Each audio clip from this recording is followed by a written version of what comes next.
તો આપણે અભ્યાસ કરીએ છીએ ધોરણ 12 વિષય બાયોલોજી ચેપ્ટર નંબર 15 જૈવ વિવિધતા અને સંરક્ષણ. એમાં આપણે આજે મુદ્દો જે અભ્યાસ કરવાનો છે જૈવ વિવિધતા નુકસાની. શક્ય હશે તો આ મુદ્દો આજે પૂરો કરવાનો આપણે પ્રયત્ન કરીશું. બરાબર, ઓકે. તો જૈવ વિવિધતા અને નુકસાની.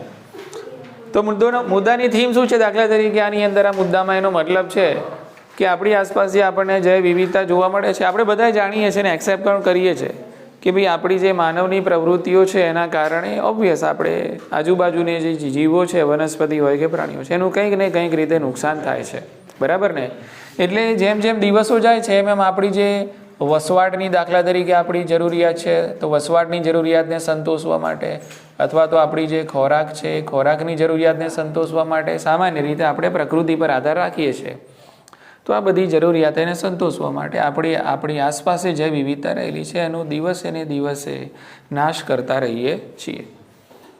હવે આપણે જેવું કહીએ છીએ કે કેમ કુદરતે આવું કર્યું, પણ આપણે કુદરત સાથે શું કરીએ છીએ તો આપણે જોતા નથી. બરાબર, એટલે આપણે ધ્યાન નથી રાખતા.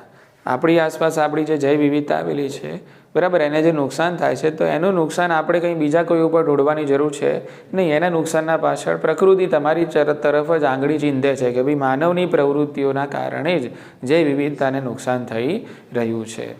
બરાબર, અને આપણે એ વાતને પણ નકારી શકતા નથી કે આપણે આપણી સફળતા, મતલબ આપણી જે વસવાટ અને ખોરાકની અને આપણી જે મનસા અને જે લાલસાઓ છે એને સંતોષવા માટે આપણે પૃથ્વી પર આવેલા જે સજીવો છે, વનસ્પતિ પ્રાણીઓ જે છે એનું આપણે નુકસાન કરી રહ્યા છીએ. કે ભાઈ કોઈ ટેકનોલોજી છે કે ભાઈ કોઈ ઉદ્યોગીકરણ કરવું છે, શહેરીકરણ કરવું છે, તો ઓબ્વિયસ આપણે જંગલો છે એને કટ કરવા પડે. ખેતર હોય તો એને કરાવવું પડે. બોલો, ખ્યાલ આવ્યો કે નહીં? તો જ કન્સ્ટ્રક્શન થાય, બાકી થાય નહીં. એટલે ટૂંકમાં થઈ રહ્યું છે નુકસાન, આપણે એક્સેપ્ટ કરીએ છીએ, એના પાછળ આપણે પોતે જવાબદાર છીએ. ઓકે, હવે તો આ રીતે આપણે જાતિનું નુકસાન કરતા જઈએ છીએ તો આપણને એક IUCNના એક આંકડો આપે છે, એટલે કે એની એક યાદી બહાર પાડે છે. ભાઈ IUCN શું છે આપણે ભણી ગયા, બોલો હા કે ના? ચલો તો ફટાફટ કોઈ એક જણ બોલી જાઓ IUCNનું પૂરું નામ. રેઝ યોર હેન્ડ, હાથ ઊંચો કરો અને બોલો. પેલું નથી હાથ ઊંચો કરો અને બસમાં બેસવા આવતું હતું ને એવું. બોલો, શું કહેવાય આપણે, શું નામ? તમે નહોતા આવેલા? બોલો મિસબા, IUCNનું આખું નામ શું થાય? International Makhdoom international union for conservation of nature and natural resources. બરાબર, ઓકે. આગળના મુદ્દામાં ઓલરેડી આવી ગયું છે. એ દિવસે આપણે અભ્યાસ પણ કર્યો હતો કે ભાઈ IUCN શું છે. બરાબર, ચલો તો IUCN છે એનું આખું નામ આપણે યાદ રાખશું. એની સ્થાપના થયેલી છે 2004. તો IUCN છે ને એક રેડ લિસ્ટ બહાર પાડે. IUCN એક રેડ લિસ્ટ બહાર પાડેલું છે. રેડ લિસ્ટ આ પૂછાય છે. હા ભાઈ, IUCN છે રેડ લિસ્ટમાં શાનો સમાવેશ કરે છે? તો આની અંદર જે જાતિઓ લુપ્ત થઈ ગયેલી છે એની યાદી હોય કે ભાઈ કેટલી જાતિઓ કોની લુપ્ત થઈ ગઈ છે, ક્યાં લુપ્ત થઈ ગઈ છે, આ બધું હોય. આ બધું શામાં હોય? રેડ લિસ્ટમાં. તો IUCN 2004ના રેડ લિસ્ટ મુજબ છેલ્લા 500 વર્ષોમાં કેટલી જાતિઓ લુપ્ત થઈ ગઈ છે એનો આંકડો આપેલો છે. તો છેલ્લા 500 વર્ષોનો આપણે સરેરાશ હિસાબ મારીએ તો IUCNના રેડ લિસ્ટ મુજબ આશરે 784 જાતિઓ લુપ્ત થઈ ગઈ છે. બોલો હા કે ના? આંકડા જોતા રહેવાનું છે તમારે, વેરીફાઈ કરતા રહેવાનું છે. ખ્યાલ છે તમને એ પ્રમાણે? તો છેલ્લા 500 વર્ષોમાં કેટલી? 784.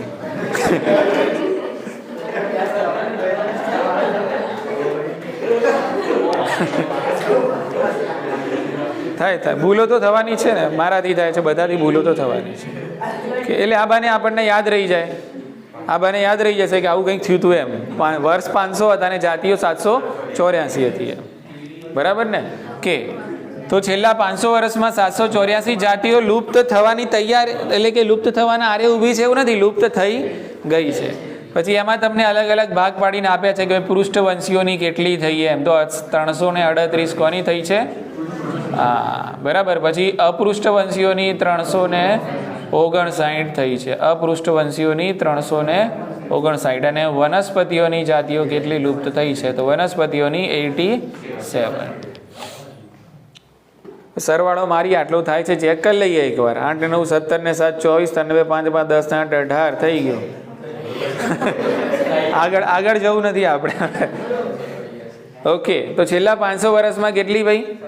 784 જાતિઓ. આ ખાસ યાદ રાખવાનું છે. રેડ લિસ્ટમાં શું હોય છે? તો રેડ લિસ્ટમાં જે જાતિઓ લુપ્ત થઈ ગઈ છે એની યાદી હોય છે, કોણ ક્યાં લુપ્ત થયું છે, બધું હોય છે, સમૂહો. બરાબર, ઓકે. તો એક આ વસ્તુ આપણે યાદ રાખશું. હવે તમને એવું કીધું છે કે તાજેતરમાં હાલમાં કઈ જાતિઓ લુપ્ત થઈ છે એના સરસ મજાના ઉદાહરણ બહુ જ આઈએમપી, મોસ્ટ આઈએમપી નીટની દ્રષ્ટિએ હું કહું છું. બરાબર, અને બોર્ડમાં તો અચૂક પૂછાય છે. બરાબર ને, ઓકે. તો તાજેતરમાં લુપ્ત થયેલી જાતિઓના નામ આપેલા છે, તમને યાદ રહી જાય એવા જ છે બધા. તાજેતરમાં લુપ્ત થયેલ જાતિઓ, યસ, તાજેતરમાં લુપ્ત થયેલી જાતિઓ કઈ છે તો એની એક યાદી આપેલી છે, આપણે યાદ રાખશું. પ્રદેશ અને જે તે સજીવ છે એનું નામ યાદ રાખવાનું છે, એટલે આવું જોડકામાં પૂછાય છે. બરાબર છે કે તો મોરેશિયસનો ડોડો શું છે?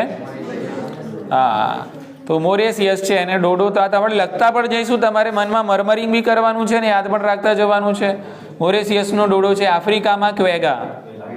યસ, આફ્રિકામાં છે ક્વેગા, એટલે યાદ રહી જશે. જો આફ્રિકા કથી શરૂ કરવાનું, ક્વેગા છે એ રીતે. બરાબર, ઓકે. ચલો, એ રીતે ઓસ્ટ્રેલિયામાં થાઇલેસીન છે.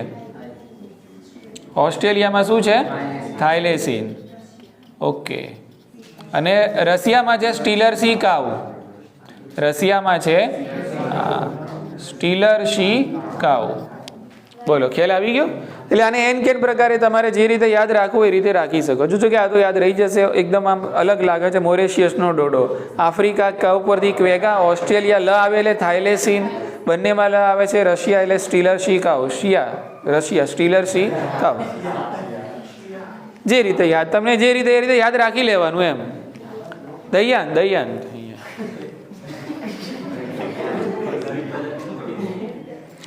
બોલો, સમજી ગયા? તો જોડકા સ્વરૂપે પૂછાય છે, બહુ સરસ મજાનું છે, ઇઝીલી યાદ રહી જવું છે ને બહુ જ અગત્યનું છે. બરાબર, ચલો. એ જ રીતે વાઘની 3 ઉપજાતિઓ પણ લુપ્ત થઈ છે. ઉપજાતિઓ વાઘની, સિંહની નહીં, હરણની નહીં, કોની છે? વાઘની 3 ઉપજાતિઓ, બાલી, જાવાન અને કાસ્પિયન. બહુ સરસ મજાના નામ આપેલા છે. યસ, હા. તો આવું પણ પૂછાય છે કે ભાઈ આ 3 જાતિઓ કોની છે? તો વાઘની ઉપજાતિઓ છે. વાઘની ઉપજાતિઓ, ચિત્તા, દીપડાની કે સિંહની નથી. બરાબર, એ 3 જાતિઓના નામ આપણે લખી દઈશું: બાલી, જાવાન, કાસ્પિયન. વાઘની 3 ઉપજાતિઓ છે, જાતિઓ નથી. યાદ રાખજો કોની છે પણ યાદ રાખવાનું. ક્લિયર ને? એટલે આ બધા લોકો લુપ્ત થઈ ગયા. બરાબર ને? આ તાજેતરમાં થઈ ગયા. એના છેલ્લા 500 વર્ષનો હિસાબ કિતાબ આપણને IUCN આપ્યો છે એના રેડ લિસ્ટ મુજબ. ચલો, હજુ આગળ વધીએ છીએ. હજુ તમને વિશ્વાસ નહીં તો તમે એમ કહો છો કે અમે તો જાતિઓ લુપ્ત નથી કરી. બરાબર, તો હજુ એક આંકડો આપે છે કે છેલ્લા 20 વર્ષમાં ભાઈ તમે લોકોએ 27 જાતિઓ લુપ્ત કરી છે. કેટલી છે? છેલ્લા 20 વર્ષમાં 27 જાતિઓ લુપ્ત થઈ છે. તમે કહો સર શું વાંધો છે, દર વર્ષે થોડી જ થાય છે ને, એમાં દર વર્ષે 1.25 જેવી થાય તો 27 નો આંકડો મળે ને. પણ આ વધારે કહેવાય. જાતિઓ લુપ્ત થવાનું આ જે પ્રમાણ છે વધારે કહેવાય. જાતિઓનો વિકાસ થતા આપણે ના જોયું આગળ, ભાઈ બધું વિકાસ થતા તો લાખો વર્ષો, નવી જાતિ ઉદ્ભવતી હોય તો એના માટે લાખો વર્ષો લાગી જાય છે. તો અહીંયા તો તમે છેલ્લા 20 વર્ષમાં એવું કહે છે કે 27 જાતિઓ છે. બરાબર, ઓકે. એનું કામ તમામ કરી દીધેલું છે. એટલે કેટલી જાતિઓ લુપ્ત થઈ ગઈ છે. એટલે આ જાતિઓ લુપ્ત થવાનો દર, પહેલા જાતિઓ લુપ્ત થતી હતી એવું નહીં કે પહેલા જાતિઓ લુપ્ત નહોતી થતી, આપણે નવીના જાતિઓ લુપ્ત કરીએ છીએ એવું છે નહીં.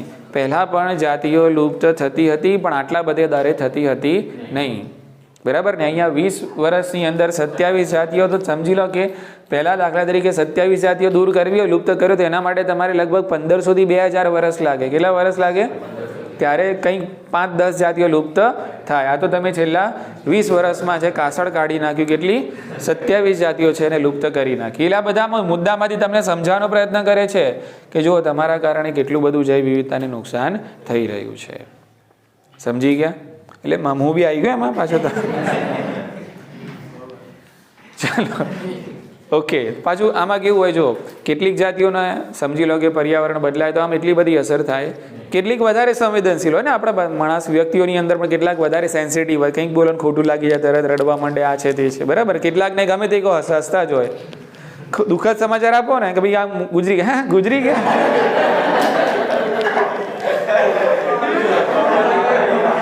દુઃખ એટલે એમનો ભાવ અલગ હોય એમ, એમનો ભાવ આમ અલગ હોય એમ, પણ સ્ટાઇલો જો એમ કહેવાની.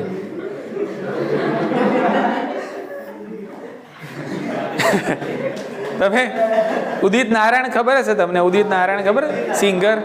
હા, તો એની એ જ્યારે પણ ગીત ગાય ને તેની એનો ફેશિયલ એક્સપ્રેશન આમ એકામ હસતો જાય, હસતો જ હોય આમ. હસતા કોઈ પણ ગીતો હસતા હસતા જ આમ ગાય, મજા આવે. ઓકે, એટલે આમાં હવે આપણે મુદ્દા પર આવીએ છીએ. તો કેટલાક સમુદાયો કેવા હોય છે, વધુ સંવેદનશીલ હોય છે, એટલે તરત જ લુપ્ત થાય. સહેજ પણ કન્ડિશન આગી પાછી બદલાઈ, પર્યાવરણ થોડુંક બદલાય, બરાબર, તો એ જાતિઓ તરત લુપ્ત. દાખલા તરીકે ઉભયજીવી જેવા સમૂહ. આ એક તમને ઉદાહરણ આપેલું છે. ઉભયજીવી અને એના જેવા બીજા ભાઈબંધો, એના જેવા બીજા જે સમુદાયો છે, આ વધારે સંવેદનશીલ હોય છે લુપ્ત થવા માટે. સહેજ પણ આમ કનડગત થાય અથવા તો સહેજ પણ એમની પરિસ્થિતિમાં ફેરફાર થાય તો લુપ્ત થવાના, તમે કહો ને લુપ્ત થઈ જાય, પેલા નથી રેડી આમ સાહેબ ક્યારે કે આપણે જતા રહીએ એમ, એવું લુપ્ત થઈ જાય સાહેબ આવે ને ત્યારે લુપ્ત થઈ જાય એમ. ચલો વધીએ આગળ. ઓકે, તો આ જ હિસાબ કિતાબ આપણે આગળ વધારીએ છીએ. તો આગળ આપણને બીજા આંકડા મળે છે કે ભાઈ 15,500 જાતિઓ તો અત્યારે એવી જ છે કે જે લુપ્ત થવાના આરે ઊભી છે. એમને ભય છે કે ભાઈ આપણે આ માનવો તો ગાંઠ્યા નહીં તો આપણે ગમે ત્યારે લુપ્ત થઈ જઈશું, બરાબર. તો 15,500 જાતિઓ છે, એમનો એક પગ કબરમાં અને એક પગ જમીનમાં લટકેલો છે, એટલે લુપ્ત થવાના આરે ઊભેલી છે. ખબર પડી ગઈ? એમાંની પછી તમને બધી ટકાવારી વહેંચીને આપેલી છે કે વિશ્વમાં જેટલી જાતિઓ લુપ્ત થવાના આરે ઊભી છે અથવા તો એ જાતિઓને લુપ્ત થવાનો ભય છે, એમાંથી પક્ષીઓના કેટલા ટકા, ઉભયજીવીના, એ પ્રમાણે તમને સેટ કરીને બધું આપેલું છે, બરાબર. તમે આંકડામાં ધ્યાન રાખતા જજો. આપણે પક્ષીઓની ટોટલ કેટલી ભાઈ, એટલે વિશ્વમાં કુલ જાતિઓ જે લુપ્ત થવાના આરે ઊભેલી છે એમાંથી પક્ષીઓની જાતિઓ કેટલી છે, 12% છે, બરાબર. ચલો એ જ રીતે તમને એક આંકડો આપેલો છે સસ્તનોનો. સસ્તનોની કેટલી છે, 23%. ચલો એ જ રીતે ઉભયજીવીઓનું તમને કંઈક આંકડો આપેલો છે. ઉભયજીવીઓ કેટલા છે, 32%. અને એ જ રીતે અનાવૃત બીજધારી છે, કેટલા છે, 31%. જો આ તો આમ તો આંકડા યાદ રહી જાય, તો મેં જો થોડી મોનોપોલી વાપરો તો યાદ રહી જાય. 12, બરાબર. 2 પછી શું આવે, 3 એટલે 23. 23 ના ઊંધા કરો એટલે 32. 32 માંથી એક માઇનસ કરો એટલે, પણ આ તો યાદ રહી જાય આંકડા, પણ આ સિક્વન્સ યાદ રાખવાનો છે. આ અંગો પાછો થઈ ગયો તો લોચો. પક્ષીઓના કેટલા ટકા, 12%. સસ્તનોના 23%. ઉભયજીવીઓના 32%. અનાવૃતના 31%. આટલી જાતિઓ છે લુપ્ત થવાના આરે ઊભેલી છે. જો તમે આનું સંરક્ષણ નહીં કરો તો આ જાતિઓ ગમે ત્યારે લુપ્ત થઈ જશે. ઇઝી છે? ઓકે. તો આપણને આંકડાકીય માહિતી આપીને આપણને ભાન કરાવે છે કે ભાઈ સુધરી જજો, બરાબર ને? ઓકે, ચલો હવે નીચેના ફકરામાં શું કીધેલું છે? તો નીચેના ફકરામાં એવું કીધેલું છે કે આ બધો અમે તમને ડેટા આપીએ છીએ, એના પરથી ખ્યાલ આવે છે કે ખૂબ જ ઝડપથી પૃથ્વી ઉપર જાતિઓ, વનસ્પતિ હોય કે પ્રાણી હોય, એ જાતિઓ લુપ્ત થઈ રહી છે, બરાબર. એમાં પણ 2-3 તમને આંકડાકીય માહિતી આપેલી છે કે ભાઈ એમાં કીધેલું છે કે 3 બિલિયન, આપણે એવું માનીએ છીએ, આમાં આંકડો આપેલો છે કે ભાઈ 3 બિલિયન વર્ષો પહેલાં પૃથ્વી પર જીવની ઉત્પત્તિ થઈ છે. તો પછી એવું તમે ના માનતા, તમે દુઃખ એટલું બધું ના કરતા કે તમે નવીના જાતિઓ લુપ્ત કરો છો. આગળ પણ બધી જાતિઓ લુપ્ત થયેલી છે, બરાબર ને? ઓકે, એટલે પૃથ્વી પર જીવની ઉત્પત્તિ 3 બિલિયન વર્ષ પહેલાં થયેલી છે, આવું આપણે માનીએ છીએ. ત્યારબાદ અત્યાર સુધીમાં 5 વખત નાની મોટી કયામતો આવેલી છે કે જેના કારણે સામૂહિક જાતિઓનું વિલોપન થયેલું છે. કેટલી? 5 વખત એવું થયેલું છે. જીવની ઉત્પત્તિ ક્યારે થઈ છે પૃથ્વી પર? 3 બિલિયન વર્ષ પહેલાં. અને ત્યારથી લઈને અત્યાર સુધીમાં 5 વખત નાની મોટી કયામતો આવી હશે, બરાબર ને? એ દરમિયાન પૂરેપૂરી જેટલી પણ જાતિઓ જોવા મળતી હશે બધી કેવી થઈ ગઈ હશે? લુપ્ત. અને પછી આપણે ભણે ને ફરીથી શું થાય? અનુક્રમણ થાય, એટલે પાછી નવી જાતિઓ અસ્તિત્વમાં. એટલે આવું સાયકલ 5 વખત થયું છે. કેટલી વખત? હા, વિજ્ઞાન એવું કહે છે કે 5 વખત થયું છે. અને અત્યારે હાલ 6ઠ્ઠી વખત ચાલી રહ્યું છે હાલ, બરાબર. અને 6ઠ્ઠી વખતનું આજે સાયકલ જે જાતિઓ લુપ્ત થવાનો દર છે આ સૌથી ઝડપી છે. પહેલાં 5 વખત જાતિઓ લુપ્ત થયેલી છે, પણ એવું જે લુપ્ત થતી હતી એનો જાતિઓનો લુપ્ત થવાનો દર ધીમો હતો, સ્લો હતો એમ. પણ અત્યારે હાલ જે 6ઠ્ઠું સાયકલ જે ચાલી રહ્યું છે હાલની તારીખમાં, કરંટ માનવ પ્રવૃત્તિઓના કારણે, આપણે આગળ ભણ્યા કે જો આટલું બધું નુકસાન તો ઓલરેડી છે જ, તો માનવ પ્રવૃત્તિઓના કારણે જે સૃષ્ટિને નુકસાન થાય છે, જૈવ વિવિધતાની અંદર બહુ જ ઘટાડો થઈ રહ્યો છે, બરાબર. આ કેટલા ગણું છે પહેલાંના કરતાં? તો આ 100 થી 1000 ગણું છે. આની સ્પીડ કેટલી છે? હા, જો 6ઠ્ઠી વખત જો થાય તો અત્યારે જે સ્પીડ છે એ પહેલાંના જે જાતિઓ લુપ્ત થવાની સ્પીડ હતી એના કરતાં કેટલા ગણું વધારે છે? 100 થી 1000 ગણું વધારે છે. અને જો આટલી સ્પીડમાં તમે જાતિઓ લુપ્ત કરવાનું ચાલુ રાખશો તો આગલા 100 વર્ષોની અંદર પૃથ્વી પર જોવા મળતી 50% જાતિઓ લુપ્ત થઈ જશે. ઉતરે છે મગજમાં વાત? 6ઠ્ઠી વખત ચાલી રહ્યું છે, બરાબર ને આ જ સ્થિતિ ચાલુ રહેશે ને અત્યારની જે સ્પીડ છે કેવી છે સૌથી વધારે છે બરાબર કારણ કે એન્જિન સીસી વધારે છે બરાબર એટલે પિકઅપ કેવી હશે વધારે હશે બરાબર ઓકે એટલે અત્યારની જે સ્પીડ છે પહેલાં કરતાં કેટલી ઘણી વધારે એક આંકડો યાદ રાખવાનો છે તમારે એમને એમ નથી લખ્યો 100 થી હા અત્યારની જાતિઓ લુપ્ત થવાની સ્પીડ છે પહેલાંની જાતિઓ લુપ્ત થતી હતી પણ એના કરતાં 100 થી 1000 ગણી વધારે સ્પીડમાં જાતિઓ લુપ્ત થાય છે અને આ જ રીતે તમે જો સ્પીડમાં ગાડી દોડાવતા રહેશો તો આગલા 100 વર્ષોની અંદર આપણી જે પૃથ્વી છે એના ઉપર 50% જેટલી જાતિઓ લુપ્ત થઈ જશે અડધા ભાગની જાતિઓ લુપ્ત થઈ જશે શાંતિ પછી તમારે ઉતરી મગજમાં વાત સેટ થાય છે મુદ્દો ઓકે ચલો આપણે માનીએ છીએ કે જાતિઓ આપણે લુપ્ત કરીએ છીએ જાતિઓ લુપ્ત થશે જૈવ વિવિધતા ઘટશે તો આપણને શું નુકસાન થશે તો ઓબ્વિયસ વનસ્પતિ ઓછી થાય ને ઉત્પાદકતામાં શું થાય અચ્છા ઉત્પાદકતામાં ઘટાડો થાય એટલે દુષ્કાળ જેવી પરિસ્થિતિ આવી શકે છે પાણીનો પ્રોબ્લેમ થાય જંતુઓનું પ્રમાણ વધે રોગચાળો ફેલાય આવું બધું થાય ટૂંકમાં નિવસન તંત્રની સમતુલા શું થાય જોખમાય ઇન શોર્ટ બરાબર ને આ બધા ફરતા ફરતા બધાના પરિણામ છે માનવને ભોગવવા પડે એટલે આના માટે જવાબદાર માનવ પ્રકૃતિ છે અને પરિણામ પણ આપણે જ ભોગવવા પડશે એટલે હજુ કહેશે કે શાંતિ રાખો બરાબર ને ચલો હવે એના પછી તમને કારણો આપેલા છે કે જૈવ વિવિધતાની જે નુકસાની થઈ રહી છે એના કયા કારણો છે તો મુખ્ય 4 કારણો આવેલા છે અને 4 કારણોને એને કીધું છે ધ એવિલ ક્વાર્ટેટ શું કીધું છે યાદ રાખજો બરાબર નુકસાનીના કારણો બહુ સરસ મજાનો મુદ્દો છે મુદ્દા લાંબા લાગશે પણ શોર્ટમાં આપણે સ્વીટ પતાવી દઈશું ફટાફટ બરાબર ઓકે બહુ સરસ રીતે પૂરું થઈ જશે અને યાદ પણ રહી જશે બરાબર નુકસાનીના કારણો બરાબર 4 કારણો કેટલા કારણો મુખ્યત્વે 4 there are 4 reasons બરાબર 4 કારણો છે એટલા માટે એને કહેવાય છે ધ એવિલ ક્વાર્ટેટ શું કહેવાય ક્વાર્ટર એટલે ચોથા ભાગનું 4 ઓકે તો એને કહેવાય છે ધ એવિલ ક્વાર્ટેટ યાદ રાખજો બહુ સરસ મજાનું શીર્ષક છે ધ્યાન રાખજો ધ એવિલ ક્વાર્ટેટ એટલે કે જૈવ વિવિધતાને નુકસાન થવાના 4 કારણો કયા કયા છે તો એમાંથી એક કારણ આપેલું છે વસવાટ નાબૂદી અને અવખંડન વસવાટ નાબૂદી એટલે વસવાટની નુકસાની વસવાટ નાબૂદી અને અવખંડન બીજા નંબરનું કારણ આપેલું છે તમને અતિશોષણ ત્રીજા નંબરનું કારણ આપેલું છે વિદેશી જાતિઓનું આક્રમણ અને ચોથું કારણ આપેલું છે સહલુપ્તતા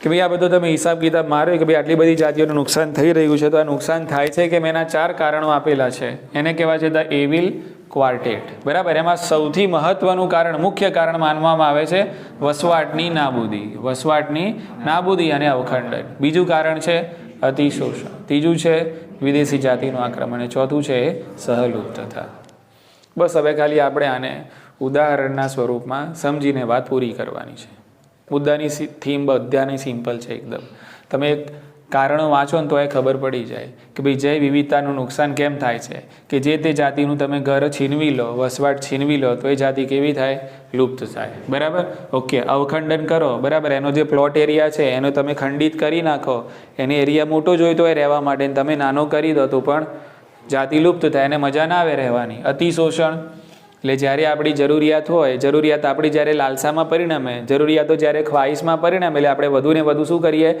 શિકાર કરીએ એટલે જે જાતિનો વધુ શિકાર થાય એનું શું થાય અતિશોષણ એના કારણે પણ જૈવ વિવિધતાનું શું થાય નુકસાન થાય એ જ રીતે વિદેશી જાતિઓનું આક્રમણ ફેમસ એક્ઝામ્પલ છે જળકુંભી બરાબર ને ઓકે એ શું છે વિદેશી જાતિ છે એટલે પછી સ્થાનિક જાતિઓને નુકસાન થાય પછી શું છે સહલુપ્તતા સરસ મજાનું ઉદાહરણ આપણે લખી શકીએ યુક્કા અને ફુદાવાળું છે બરાબર ઓકે તો એક ગયું તો બીજું જતું જ રહે પછી ખ્યાલ આવી ગયો ને ઓકે તો આને થોડુંક વ્યવસ્થિત સમજવાનો પ્રયત્ન કરીએ ફટાફટ મુદ્દાને પૂરો કરીએ ફાઇનલ ટચ આપી દઈએ બરાબર તો પહેલું મુખ્ય કારણ કયું છે વસવાટ નાબૂદી અને અવખંડન બરાબર તો આ 4 કારણો છે એટલે શરૂઆતમાં તમારે લખવાનું શાંતિથી કે ભાઈ સજીવો છે બરાબર એમનો જે વસવાટ છે એનો નાશ કરવામાં આવે તો એ વસવાટમાં જોવા મળતી જે પણ વનસ્પતિ કે પ્રાણી જાતિ હોય છે ઓબ્વિયસલી લુપ્ત થવાના ચાન્સીસ હોય છે બરાબર આપણી રીતે આ વાક્યો છે લખી શકીએ છીએ ઓકે હવે એનું એક ઉદાહરણ આપેલું છે તમને કે ભાઈ ઉષ્ણકટિબંધીય જે વર્ષાવનો છે એ વર્ષાવનોનું પૃથ્વી પર પ્રમાણ પહેલાં 14% હતું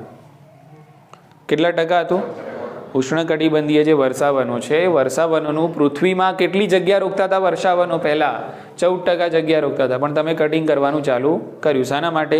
રહેવા માટે, ખોરાક માટે ને બીજી બધી જરૂરિયાતો માટે. બરાબર, તો એ ઘટતું 6% થઈ ગયું. એટલે અત્યારે હાલ પૃથ્વી પર ઉષ્ણકટિબંધીય વર્ષાવનો કેટલી જગ્યા રોકે છે? ફક્ત 6%. એટલે 14% સીધા કેટલા થઈ ગયા? ઓબ્વિયસ. એટલે આટલું અડધું જતું રહ્યું, અડધા ઉપર જતું રહ્યું ને. તો એમાં જે વધતી વનસ્પતિની જાતિઓ તો ગઈ, એના ઉપર નપતી બીજી પ્રાણી જાતિઓ હશે, કીટકોને બધું બી ગયું. એટલે જૈવ વિવિધતા ડાઉન થઈ. એટલે આ 14 અને 6 નો આંકડો યાદ રાખજો. શાના સંદર્ભમાં છે? ઉષ્ણકટિબંધીય વર્ષાવનોનો પૃથ્વી પર જોવા મળતો વિસ્તાર પહેલાં 14% હતો, પણ આપણે સુધર્યા નહીં એટલે કેટલો થઈ ગયો? 6% થઈ ગયો. ઉતરી મગજમાં વાત? ચલો, તો એક મુદ્દો આપણે આ યાદ રાખશું. ઓકે, બીજો સરસ મજાનો મુદ્દો કીધો છે કે તમે આ ચેપ્ટર જ્યારે વાંચવાનું શરૂ કરો અને વાંચવાનું પૂરું કરો ત્યાં સુધી 1000 હેક્ટર વર્ષાવન ગયા કામથી. કેટલા કપાઈ જશે? 1000 હેક્ટર. કેટલા કપાશે બોલો? આ ચેપ્ટર તમે જ્યારે વાંચવાનું શરૂ કરો છો અને પછી પૂરું કરો છો ત્યાં સુધીમાં તો લોકો 1000 હેક્ટર ઉપર જોવા મળતા વર્ષાવનોનો સત્યાનાશ કરી દીધો હશે. ઉતરી મગજમાં વાત? આટલા એટલે ટૂંકમાં કહેવાનો મતલબ શું? આટલી ઝડપથી વર્ષાવનો કપાઈ રહ્યા છે એમ. ચેપ્ટર શરૂ કરો, વાંચવાનું ચેપ્ટર પૂરું કરો. આશરે કેટલો સમય લાગે કહો? અડધો પોણો કલાક કે કલાક, સમજો ને, કલાક પકડી લઈએ આપણે ફક્ત વાંચીએ તો. બરાબર ને? ઓકે, તો ત્યાં સુધીમાં તો લોકોએ કેટલા 1000 હેક્ટરમાં જોવા મળતા વર્ષાવનોનું કટિંગ કરી લુપ્ત કરી દીધા એમ. એટલે કે એમનું સત્યાનાશ કરી દીધો. તો 1000 હેક્ટરવાળો એક આંકડો આપણે યાદ રાખશું. ચલો, હવે સરસ મજાની વાત કરી લઈએ એમેઝોન વર્ષા જંગલોની, જેને આપણે કહીએ છીએ પૃથ્વીના ફેફસા, લંગ્સ ઓફ ધી પ્લાનેટ. પ્લાનેટના શું કહેવાય છે? ફેફસા. આપણે આગળ જાણ્યું કે ભાઈ એમેઝોનના વર્ષા જંગલો છે, એમાં સૌથી પૃથ્વી પર વધુ જૈવ વિવિધતા રહેલી છે, તો લોકો એને ટાર્ગેટ બનાવે છે. કોને ટાર્ગેટ બનાવે? હા, આપણે અહીંયા થૂંકવું નહીં. બરાબર. અમુક લોકો શું કરે? નહીં ચેકી નાખે.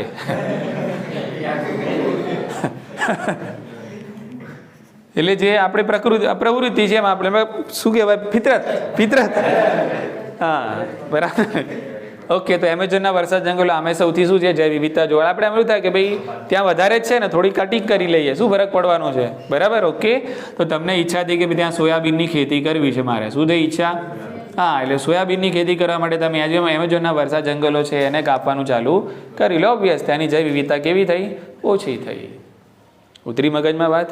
તો આ મુદ્દો યાદ રાખજો. સોયાબીન ઓછું થયું એવું નથી હો. સોયાબીનની તમારે શું કરવી હતી? ખેતી કરવી હતી. શોખ જાગ્યો. બરાબર.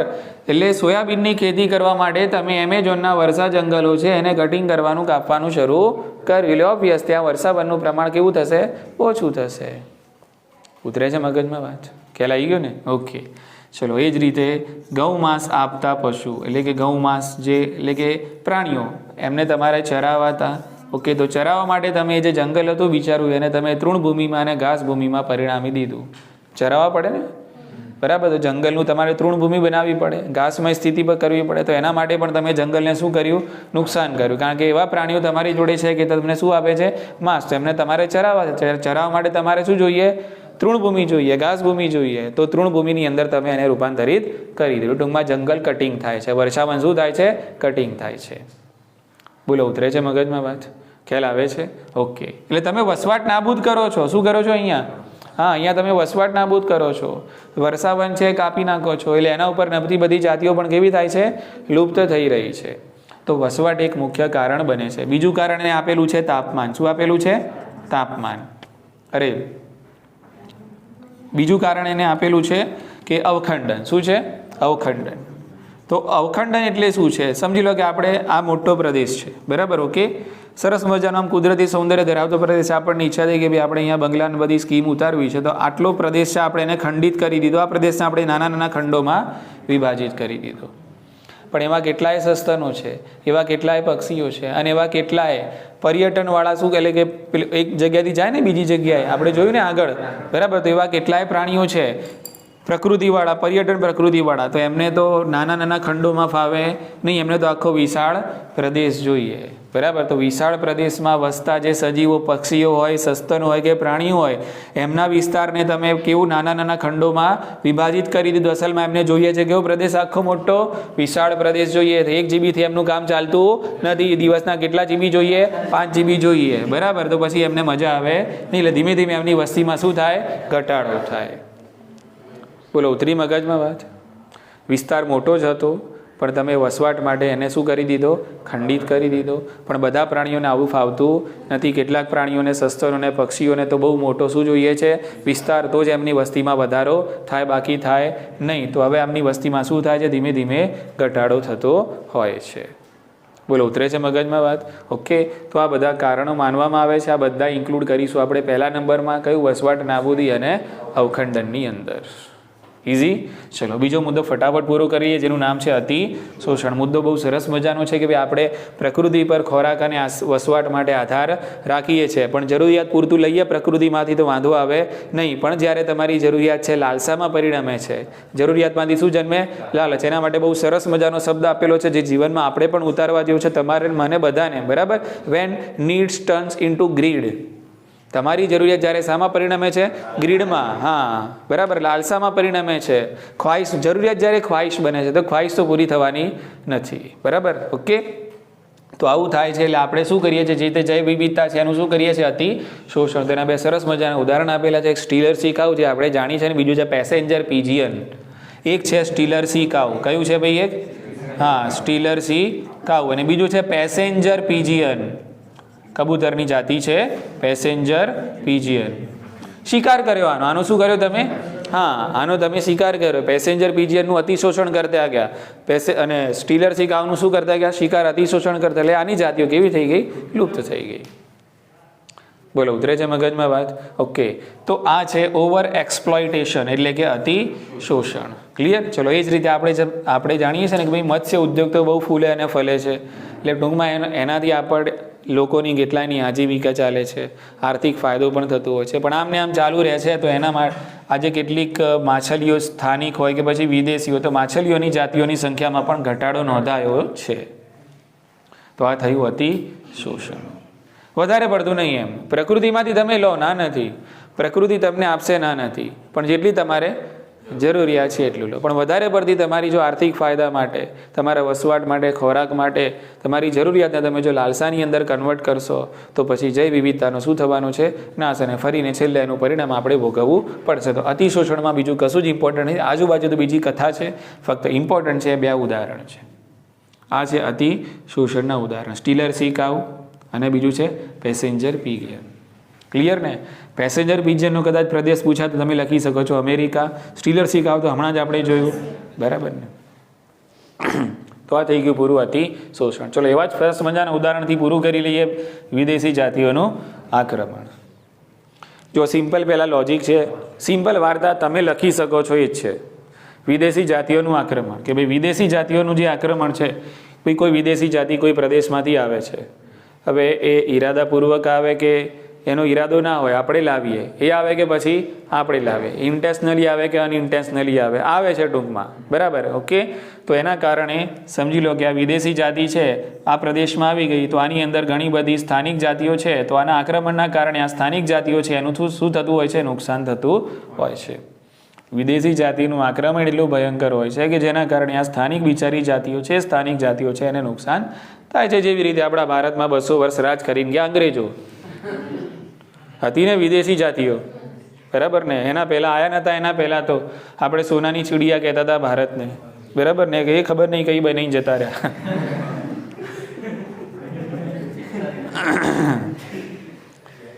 સમજાય છે બધાને? તો વિદેશી જાતિઓના આક્રમણના કારણે પણ જે સ્થાનિક જાતિઓ છે એને નુકસાન ભોગવવું પડતું હોય છે. સરસ મજાના ઉદાહરણ આપેલું છે. સરસ મજાનું યાદ રહી જાય ઉદાહરણ નાઇલ પર્સ છે. કયું છે? યાદ રાખજો. નાઇલ પર્સ શું છે? તો મીઠા જળની માછલી છે. આ ખાસ અગત્યનું. નાઇલ પર્સ તો તમે 2 વાર યાદ કરશો એટલે મગજમાં ફિટ થશે, પણ આ કઈ છે? મીઠા જળની માછલી છે. આ યાદ રાખવાનું છે. હા, નાઇલ પર્સ છે, મીઠા જળની માછલી છે. બોલો, ખ્યાલ આવી ગયો ને? કે હવે શોખ થયો આપણને એટલે આને આપણે લઈ ગયા પૂર્વ આફ્રિકાના વિક્ટોરિયા સરોવરમાં. ક્યાં લઈ ગયા? હા, પૂર્વ. આ તો યાદ રાખજો, ક્યાં લઈ ગયા તમે યાદ રાખવાનું. પૂર્વ, યસ, આફ્રિકાના વિક્ટોરિયા. અહીંયા રાણીનું નામ નથી, સરોવરનું નામ છે. વિક્ટોરિયા શું છે ભાઈ? સરોવર. કોને લઈ ગયા? Nile purse. શું હતી નાઇલ પર્સ? મીઠા જળની માછલી. ક્યાં લઈ ગયા? પૂર્વ આફ્રિકાના વિક્ટોરિયા સરોવરમાં. હવે સરોવરમાં એ પહેલા ત્યાંની લોકલ માછલીઓ હશે ને, એનું નામ છે સિચલીડ. કઈ? હા, ત્યાંની લોકલ જાતિઓ સિચલીડ. એક બે વાર નામ બોલશો એટલે મોઢે ચડી જશે, બરાબર? બાકી થોડું આગુ બાજુ થાય એવું છે, બરાબર? સિચલીડ પણ માછલીઓ છે, પણ આ સ્થાનિક છે. શું છે આ? હા, વિક્ટોરિયા સરોવરની સ્થાનિક માછલીઓ ગઈ સિચલીડ. તમને શોખ થયો તમે કઈ લાયા? ત્યાં નાઇલ પર્સ. એટલે નાઇલ પર્સ એવું આ લોકો ઉપર આક્રમણ કર્યું તે એક સાથે આની 200 જાતિઓ લુપ્ત થઈ ગઈ સામૂહિક. કેવી? હા, એક સાથે આની 200 જાતિઓ સામૂહિક રીતે લુપ્ત થઈ ગઈ. જાણે કે આમ ચપટી વગાડીને લુપ્ત જાય ને એવી રીતે. પણ સમય લાગ્યો હશે. પણ કહેવાનો મતલબ એમ કે 200 જાતિઓ એક સાથે લુપ્ત. કોની? સિચલીડ. કોણ? વિદેશી નથી. સિચલીડ સ્થાનિક છે. વિદેશી તો કોણ છે? નાઇલ પર્સ છે. ઉતરી મગજમાં વાત કે એટલે આ થયું વિદેશી જાતિનું આક્રમણ. ચલો, એવા સરસ મજાના બીજા બે ઉદાહરણ આપેલું છે, જેની અંદર આપણું જૂનું અને જાણીતું ઉદાહરણ પણ છે જળકુંભી. બરાબર? ઓકે, તો આ બધા છે નીંદણ છે. આ બધા શું છે? નીંદણ છે. ચૂપ થઈ જા. ચલો જોઈએ હવે. તો એક તો જળકુંભી છે ને, અંગ્રેજીમાં આને બધા ઘણા બધા નામ આપ્યા ને આપણે. જળકુંભીને તો આપણે બહુ બધા નામ આપ્યા, જ્યાં આમ બહુ મહેમાન હોય ને આપણું બહુ જગત્યનું એવી રીતે. જળાશયનો સાપ, વોટર હાયસિન્થ, આઇકોર્નિયા ક્રેસિપિસ, આવા બધા ઘણા બધા નામથી આપણે એને નવાજ્યું. કોને? જળકુંભીને. તો જળકુંભી પણ એક વિદેશી નીંદણ છે, જલીય નીંદણ છે. આવી જ રીતે એક છે ગાજર ઘાસ. કયું છે ભાઈ? વાંચતા જજો, દિમાગમાં ઉતારતા જજો, મર્મરિંગ કરતા જજો. ગાજર ઘાસ, કેરોટ ગ્રાસ, પાર્થેનિયમ. પાર્થેનિયમ બી યાદ રાખવાનું, બરાબર? ઓકે, એ જ રીતે ગાંધારી. એ જ રીતે શું છે? હા, ગાંધારી લેન્ટાના. ગાંધારી એટલે લેન્ટાના. અંગ્રેજી નામ યાદ રાખશું, ગુજરાતી નામ યાદ રાખશું, બરાબર ને? તો આ ત્રણે ત્રણ શું છે? નીંદણ છે. વિદેશી નીંદણ છે, વિદેશી જાતિઓ પણ છે નીંદણ, બરાબર? જળકુંભી એટલે આઇકોર્નિયા, વોટર હાયસિન્થ. ગાજર ઘાસ એટલે કેરોટ ઘાસ અથવા તો પાર્થેનિયમ, આગળ પણ આવી ગયેલું છે ઘણીવાર. ગાંધારી એટલે કે લેન્ટાના. અંગ્રેજી નામ યાદ રાખો, ગુજરાતી નામ યાદ રાખો. બધી વિદેશી જાતિઓ છે અને નીંદણ છે. અને આના કારણે કઈ રીતે નુકસાન થાય છે આપણે એનાથી અવેર છીએ. ખબર છે કે ભાઈ આ પર્યાવરણને કઈ રીતે નુકસાન કરે છે. બોલો, ઉતરે છે મગજમાં વાત?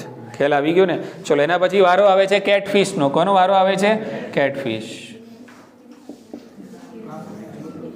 બરાબર? ઓકે, તો કેટફિશની એક જાતિ છે ક્લેરિયસ ગેરીપિનસ. કઈ છે? યાદ રાખજો. હા, અંગ્રેજીમાં શું લખેલું છે જુઓ તો. ક્લેરિયન ન છે ન, હા તો સ કરી દેજો. ક્લેરિયસ જ છે હો, એ યાદ રાખજો. એટલે ગુજરાતી નામ સાચું છે ક્લેરિયસ ગેરીપિનસ. ક્લેરિયસ ગેરીપિનસ. તો આ કેટફિશની જાતિ છે. કઈ છે? African catfish. કઈ છે?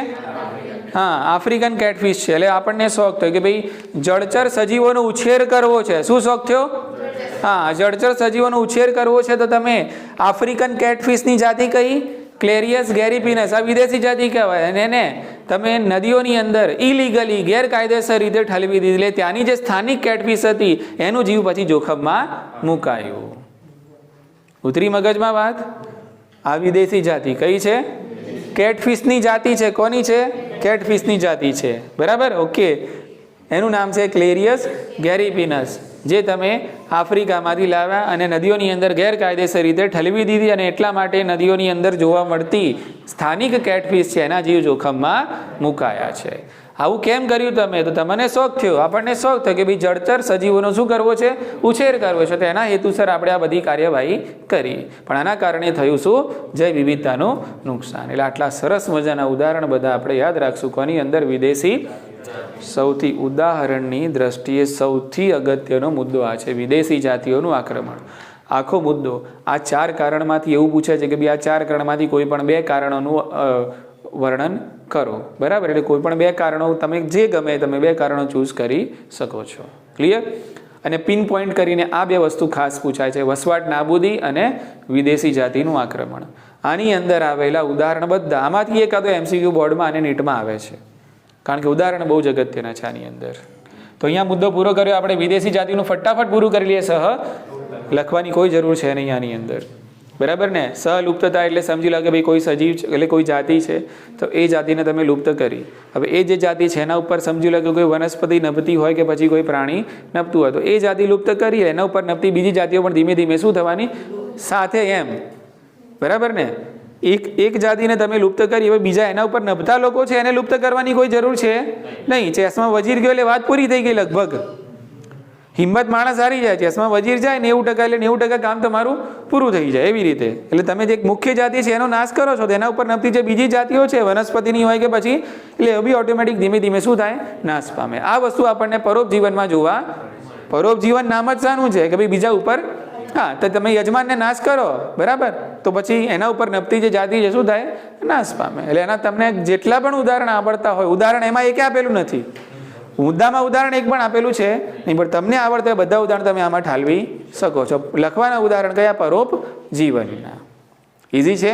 સલુપ્તતા સમજી ગયા ને, સાથે લુપ્ત થઈ જવું. એમ એક જાતિને લુપ્ત કરો એટલે એની જોડે બીજી નભતી જે જાતિઓ છે ને એને તમારે કશું કરવાની જરૂર છે, એ ઓટોમેટિકલી શું થઈ જાય એની સાથે સાથે લુપ્ત થઈ જશે. તો આ એક મુખ્ય આ એક કારણ છે. મુદ્દો આખો સમજી ગયા ને તમે? આખો મુદ્દો તો કયો છે?